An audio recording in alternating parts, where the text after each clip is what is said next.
lost it. A lot of guys, like a lot of white guys, if they go to prison, it's pretty well over for them. Mm-hmm.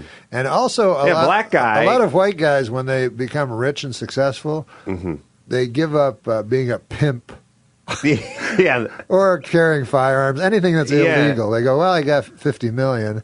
I may as well play it safe now. Yeah, it's interesting. Tim Allen sort of lived down the part where he was dealing coke. Yes, once amazing. he got into the Santa Claus, right? But it was before he did the sitcom. It came out. Yeah, that's what I'm saying. Yeah. But Tim Allen didn't walk around going, "Who needs some blow? I'm a player." Right. He sort of somebody said, "Put on this flannel shirt. Let's not talk about the kilos of cocaine you were caught with in the '70s. Let's live that down." I think Snoop still says he's a pimp. Like, is still a pimp as well as a. You know what it's mogul. like? It's interesting because for the brothers you get street cred, and for Whitey we were somewhere between scared and amused. Where we just kind of laugh it off, but no one's going to get involved. I'd be a bad pimp. Like, you be my girl. All right. You two be my girls. Yeah. All right. I'll be a pimp. Okay, listen, girls, I got to talk to you. Yeah. Okay? Hey, Sir Magic Norm. Listen, I don't you guys have had attitude against me. Well, I just feel like you've been taking a lot of our money. A lot of you have not been paying me. What? Huh? You know I have the knife. I know you guys have never seen it. But I'm the ones that found you at the bus stop and let you sleep on my couch. Yeah, that wasn't much of an upgrade. Especially with your constant raping. Futon. Yeah. Listen, I've had a good night of that was sleep. part of the deal. I thought that was the unspoken. But anyways, I want some of the money. Look, it doesn't have to be 90-10. I don't know. I understand the 90-10 was a little usurious on my part. But have a 50-50. You get to sleep here. Cheryl, what do you think? I don't think so. I don't know. I really have a knife. The cost of living for prostitutes I'm starting to think you guys don't believe I have the knife. I haven't seen your knife. But you've heard stories. Well, only from you. That I cut that girl? That's a true story. I wasn't making that up. I talked to Cindy. Oh, you know that you met Cindy? Yeah, she said she's a liar. She said you never cut her. She's a liar. She got in a car accident. That's where the scar came from. Yeah, she said you talked about the knife all the time, but she never saw the knife. I could buy a knife. That's what she said you said to her. Yeah, I could buy a knife easy. I know people. Oh, well, now you got to buy a knife? I know people. Hold on. You said you had a knife. You have a knife, but it's in a catalog? I know people that could get me a knife illegally. Well, that couldn't even be traced. I'd stab you. But it's like me saying I have a swimming pool, but it's at someone else's condo. What, you used to be afraid of me. I'm not. Well, you don't even have a knife. You just said you could buy a knife. You used to be so afraid of me when I threatened you. You said you'd beat me with a car antenna, but you don't even have a car.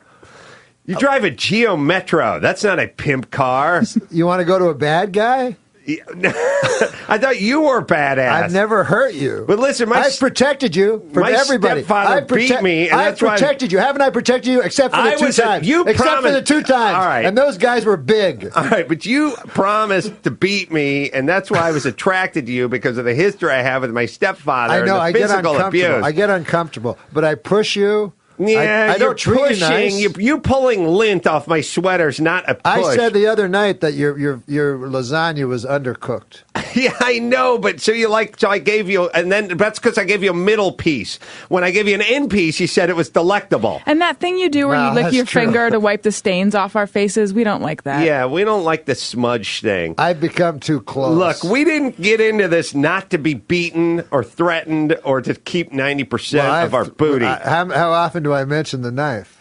All right, and you reminding us to use condoms and to say thank you. Mm-hmm. And you telling us we don't have to do what we don't want to do? Yeah. It's not helping our business. Yeah. Well, you don't have to do any of this stuff. Listen, unless the guy's big, I'll protect you guys. If I can take the guy. Remember when you invited us I'm not going to stab a guy. With your knife? I'm not going to stab. No, I'm not going to stab a guy. Well, you invited us to stay at your. Sometimes he's just doing weird stuff, but it's not that weird. But let me say this. You working out of your mom's house is awkward for both of us, okay? Yeah. And sure, she's a delight, and she makes a great and rum nobody's pudding. Mentioned anything, right? This is a complete secret. Well, your mom, I mean, look, let's first off, you wearing Dockers and flip-flops is no outfit for a pimp.